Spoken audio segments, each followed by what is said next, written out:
ہم نے دیکھا ہے کہ اس بات کو تو یونیورسلی ایکسیپٹ کیا جاتا ہے کہ بھئی آپ نے اگر کوئی وعدہ کیا ہے، کوئی معاہدہ کیا ہے، اس کو آپ پورا کریں، لیکن لین دین کے معاملات میں اس میں بڑی حساسیت ہوتی ہے، جہاں پر آپ کی کوئی کسی سے منفعت وابستہ ہو وہاں پر بھی.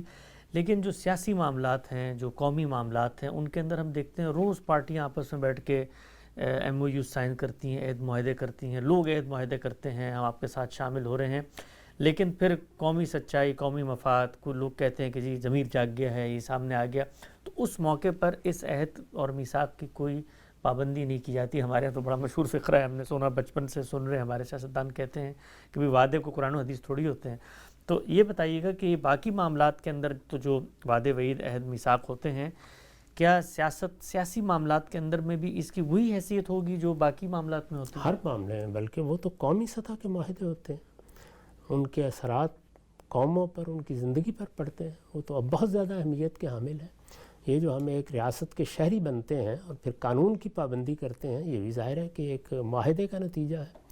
تو ہر جگہ ایک کانٹریکٹ، ایک معاہدہ وجود میں آ جاتا ہے. کبھی وہ تحریری ہوتا ہے، کبھی غیر تحریری ہوتا ہے، کبھی وہ ایک مانی ہوئی چیز ہوتی ہے، دنیا کے عرف کے طور پر اس کو قبول کیا جاتا ہے، کبھی باقاعدہ لکھ لیتے ہیں. تو یہ دونوں چیزیں شانہ بشانہ چلتی رہتی ہیں.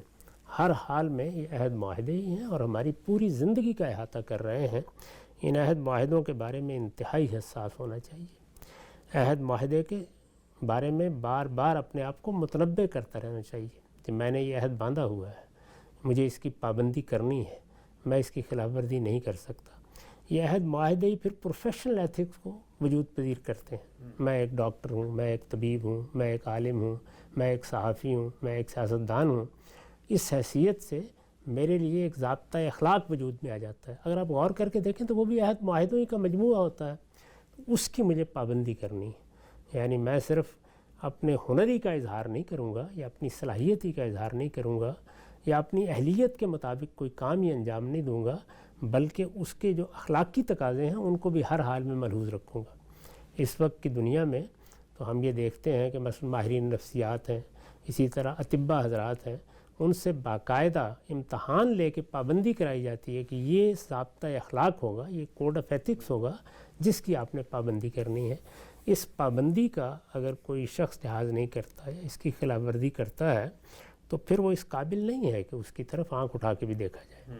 اور یہ پابندی سب سے بڑھ کر کن کو کرنی چاہیے؟ سیاستدانوں کو، اس لیے کہ وہ قوم کی رہنمائی کر رہے ہوتے ہیں، لوگ ان کی طرف دیکھ رہے ہوتے ہیں. تو میں نے تو جس زمانے میں یہ بات کہی گئی تھی کہ عہد معاہدے کوئی قرآن و حدیث نہیں ہوتے، اسی وقت یہ کہا کہ یہ قرآن و حدیث ہوتے ہیں. قرآن و حدیث ہی نے ان کا حکم دیا ہے، ان کی ہدایت کی ہے، اور اللہ تعالیٰ نے انسان کی فطرت کے اس تقاضے کو اپنی شریعت بنا دیا ہے.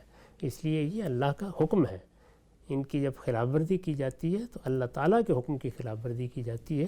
یہ کوئی معمولی درجے کا انحراف نہیں ہے، یہ ایک کبیرہ گناہ ہے. معاہدے کو اگر آپ توڑنا چاہتے ہیں تو اس کے لیے قاعدے مقرر ہیں.